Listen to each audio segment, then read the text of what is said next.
where Stephen A. ranks LeBron. That would be number 2 overall, number 2 in the history of basketball. Yeah, that's what I was going to say. Yeah, number 2 overall, number 2 in the history of basketball. Makes sense. I think most people do. I'm thinking Kobe Bryant's top 10 all time, probably top 5. He's not number 2 all time in the history of basketball. What's wrong with that, Shaq? But I have a problem with, what you said. Like, my thing is, it doesn't matter who the GOAT is. My guy should be in the conversation. Yes. No, but hold on. So if you guys just throw him out of the conversation. Stephen A. Smith stirred up major backlash after making comments that even Shaquille O'Neal couldn't let slide. While defending his stance on why Kobe Bryant doesn't rank above LeBron James in the GOAT discussion, the ESPN commentator sparked a sharp response from Shaw. What followed wasn't a casual debate or a friendly pushback. Shaw went straight at the argument, breaking it down piece by piece and calling out the logic behind it. In that moment, the focus shifted from basketball rankings to a serious challenge of Stephen A.'s credibility. Sometimes when I hear people talk, I don't understand the criteria. Is it championships? Is it points? Right. Is it, like, I always have arguments with people like, I don't really care who's in it, but I think you should put the right people in. Yeah. Right. So right now it's just, for some reason, LeBron and Jordan. Which is fine, but you're not going to throw Kobe in there? Shaquille O'Neal left no room for debate as he firmly stated that Michael Jordan stands alone as the greatest of all time, with Kobe Bryant firmly locked into the number 2 spot ahead of LeBron James. His response to Stephen A. Smith wasn't polite or measured. It was sharp, direct, and impossible to ignore. Shaw systematically tore apart the argument being made, point by point, leaving it in pieces. Now, the spotlight turns to each crushing moment that made this exchange one of the most talked about showdowns in the GOAT debate. Again, he's one of the all-time greats. There's nothing to debate. But he's number 2 at the 2 guard. He's not number 1. We all know he's not Jordan. He didn't have Jordan's resume. We know this. Stephen A. Smith's argument against Kobe was as weak as it was disrespectful. They've asked me about Kobe.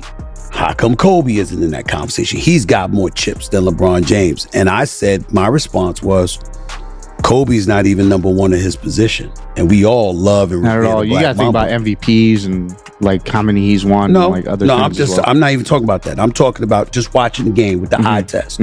As great and as phenomenal as Kobe was, nobody ever said he's superior to MJ, and they played identical positions and had an identical style of play. Stephen A. Smith's critique of Kobe Bryant lacked strength and respect, making it hard to take seriously.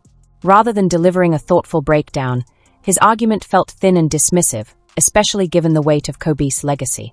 In a debate that calls for careful analysis, the remarks missed the mark and only intensified the backlash surrounding his comments. He's a 6-time champion. He's a 6-time league MVP. And I still have LeBron number 2 and then Kareem number 3 because of the versatility and all the all-around abilities that LeBron brings to the game, which Bird and Kareem and those guys did not have. LeBron is number 2 all-time behind Michael Jeffrey. He argued that he can't rank Kobe Bryant above LeBron James because Kobe's team supposedly collapsed whenever he didn't have elite help around him.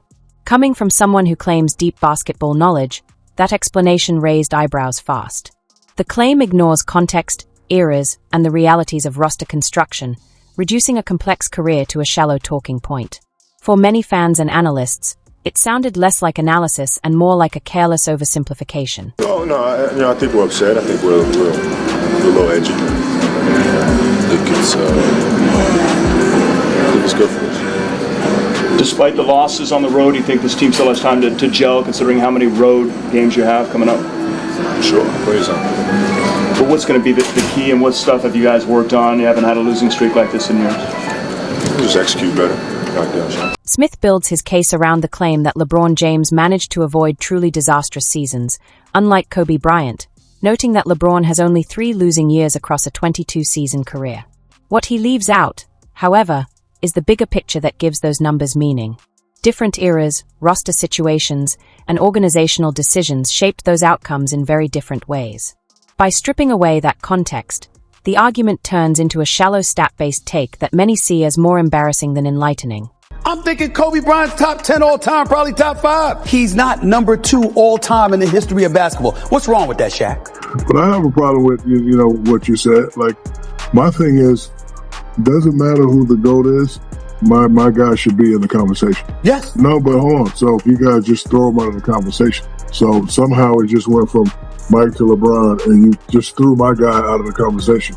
His name needs to be in there all the time. Mm-hmm. And when his name is not in there, that's when people have a problem. I look at Kobe. There is nothing on earth to question the greatness of Kobe Bryant, who to me is one of the greatest of all time. But it did help for those first 3 rings that he had you in your prime to some degree.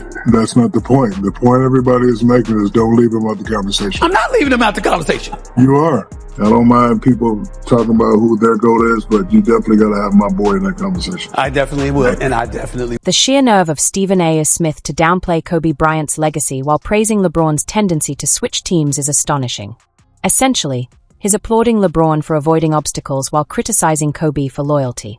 That didn't sit well with Shaquille O'Neal, who played alongside Kobe for 8 seasons and wasn't about to let the conversation go unchecked.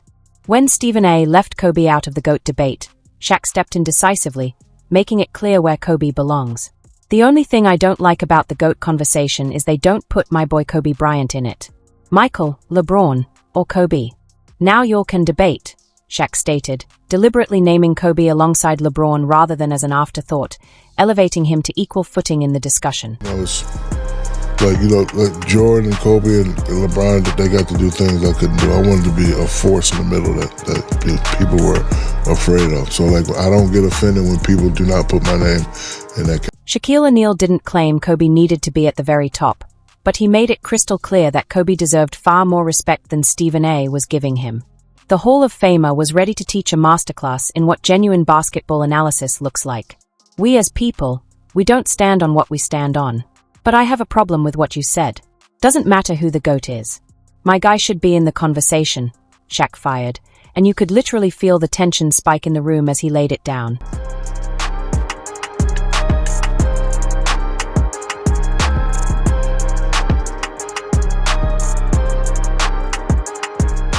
This went far beyond teammate loyalty. Shaquille O'Neal was speaking from first-hand experience, stepping in to correct someone who only observed from a distance. While Stephen A. relied on highlights and box scores, Shaq had shared 8 years of practices, games, and championship battles alongside Kobe during his prime.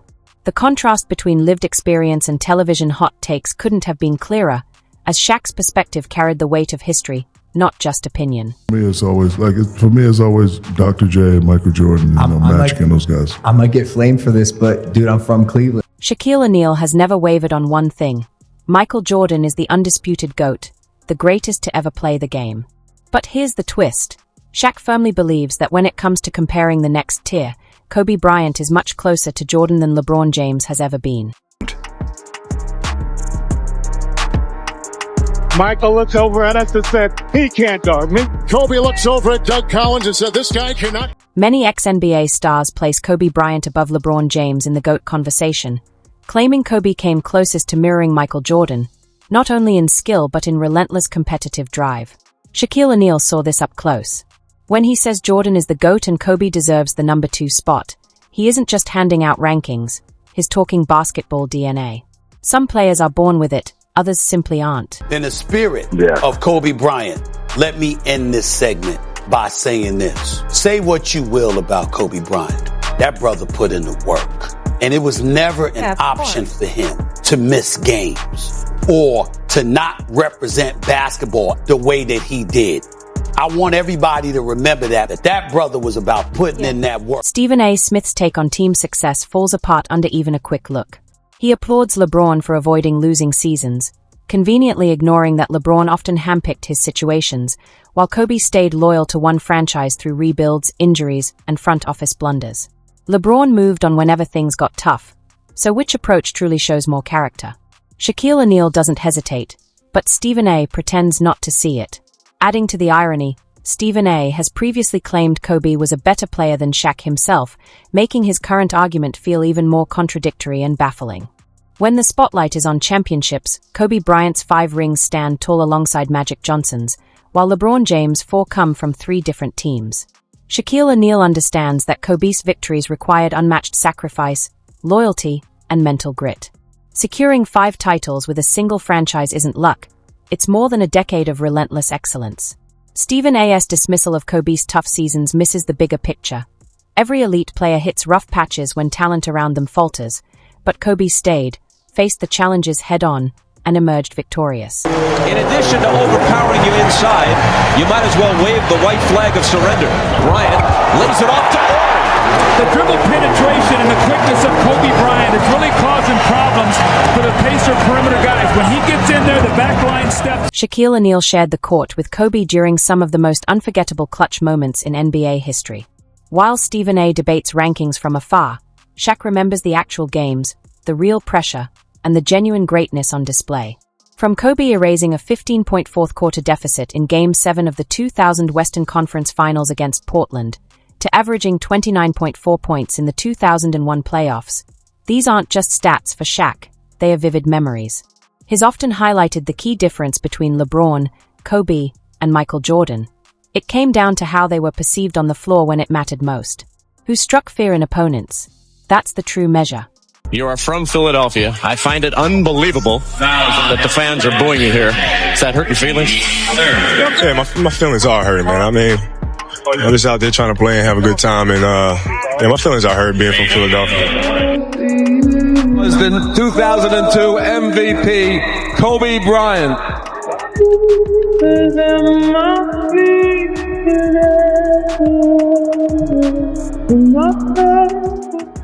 This is where Shaq's point lands hardest against Stephen A.'s argument. LeBron often gets credit for his basketball IQ in picking situations, but what about loyalty and the grind of building a legacy? Kobe spent 2 decades with a single franchise, through highs and lows, never scheming his way to titles. He earned every ring through sheer perseverance and heart. That's the distinction between a true competitor and someone who simply calculates the easiest path.